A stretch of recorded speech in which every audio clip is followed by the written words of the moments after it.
Tutto è iniziato con una lettera che il parroco di Santa Giustina ha fatto pervenire alla redazione dell'Azione. Una lettera che prima era stata spedita alle famiglie dei bambini e dei ragazzi che frequentano il catechismo. Una lettera che annunciava una decisione, o meglio una presa di posizione, sofferta, faticosa, fatta anche con coraggio. Dopo una lunga meditazione tra parroco e catechiste, la parrocchia ha deciso di chiedere ai bambini e ai ragazzi un'assidua frequentazione dei percorsi di catechesi e di preparazione ai sacramenti, esigendo una frequenza costante agli incontri settimanali e non ammettendo sospensioni tra un sacramento e l'altro. E se un ragazzo interrompe la frequenza per un periodo più o meno lungo, dovrà riprendere da dove il percorso è stato interrotto. Una presa di responsabilità dai genitori che devono affiancare il percorso spirituale e di fede dei figli, anche garantendo una presenza assidua agli appuntamenti settimanali, facendo sì che i ragazzi si accostino ai sacramenti con la coscienza di quale dono prezioso stiano ricevendo.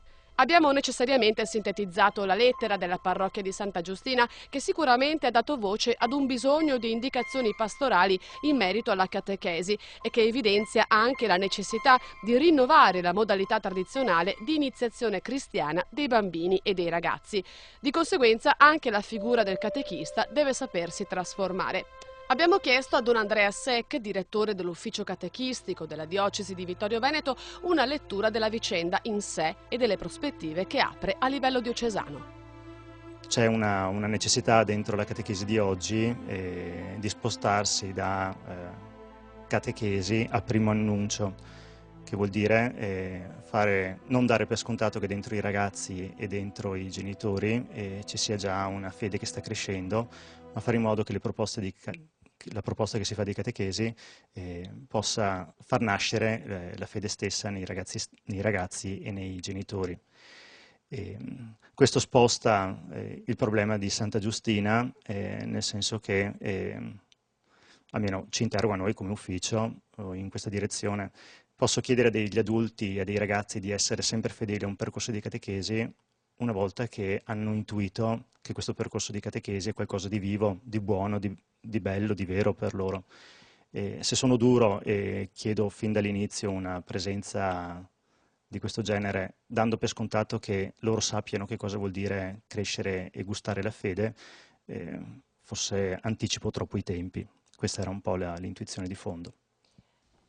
La presa di posizione di Santa Giustina sembra essere lontana però da un senso di accoglienza, di gratuità e di tolleranza a cui forse è chiamata la Chiesa locale o che forse si aspettano, soprattutto le famiglie con un percorso di fede più fragile. Ma forse è bene capire di quale tipo di accoglienza si sta parlando. C'è una dimensione di accoglienza che siamo invitati a vivere come Chiesa e a testimoniarla con quello che diciamo e con quello che facciamo. C'è nello stesso tempo, e Santa Giustina lo ha detto bene, l'intuizione di avere qualcosa di prezioso da offrire, che è una vita bella secondo il Vangelo. E mettere insieme queste due cose ci chiede, credo in questo momento come Chiesa, in questo contesto culturale e anche ecclesiale, ci chiede di non chiederci che cosa gli altri possono fare, quindi siamo invitati insomma, a non chiedere ai ragazzi e ai genitori qualcosa perché stiano dentro le nostre proposte, ma siamo invitati a cambiare noi, a fare noi delle proposte che siano gustose, interessanti e stimolanti, che possano far intuire il bello e il buono della vita secondo il Vangelo.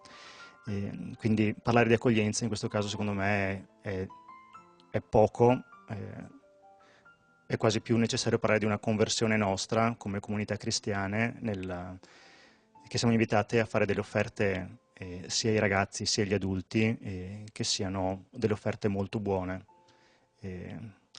Prima di poter chiedere agli altri di diventare o di fare qualche passo, siamo invitati a trasformarci noi, a essere più significativi nel tipo di proposta catechistica che facciamo sia con i ragazzi che con gli adulti. Sembra chiaro quindi che bisogna trovare delle forme rinnovate di catechesi, facendo delle proposte esperienziali senza fermarsi ai soli contenuti della fede e coinvolgendo nel percorso dei ragazzi anche le loro famiglie, cogliendo il momento speciale della loro vita che stanno vivendo accanto ai figli.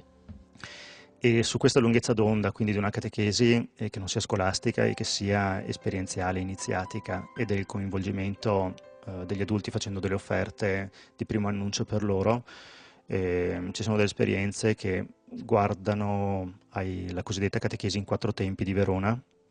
Ci sono alcune parrocchie che attuano questo modo di fare catechesi, che vuol dire rompere il ritmo settimanale. Gli incontri vengono fatti una volta ogni 15 giorni per i ragazzi, per un tempo tipo di 1 ora e mezza, 2 ore. Una volta al mese più o meno si incontrano anche i genitori e si fa un piccolo percorso anche con loro. Ci sono delle tappe celebrative. Insomma, a macchia di leopardo in giro per la nostra diocesi ci sono iniziative di questo tipo che fanno riferimento a diocesi che hanno già riflettuto su questo già da un po', Verona, Trento, qualcosa anche Modena, Cremona. Altre esperienze belle di coinvolgimento nell'ordine del primo annuncio, quindi del fare delle offerte belle per gli adulti, le stiamo mettendo in atto come ufficio catechistico, formando gli accompagnatori delle coppie che chiedono il battesimo per i propri figli. È stata una bella occasione quella per chiederci, come Chiesa diocesana, che cosa significa accogliere delle coppie che chiedono il battesimo dei propri bambini e provare a fare per loro un annuncio che sia bello, che non dia per scontato che sappiano che cos'è il battesimo e che permetta loro di riscoprire innanzitutto per se stessi che cos'è vivere secondo il Vangelo. Queste sono, credo, 2 iniziative parecchio significative, insomma, che un po' ci danno anche il polso di che cosa significa quella conversione pastorale che chiede innanzitutto a noi di cambiare, di trovare modalità nuove di annuncio e di evangelizzazione, nell'ordine soprattutto della bellezza e della gratuità.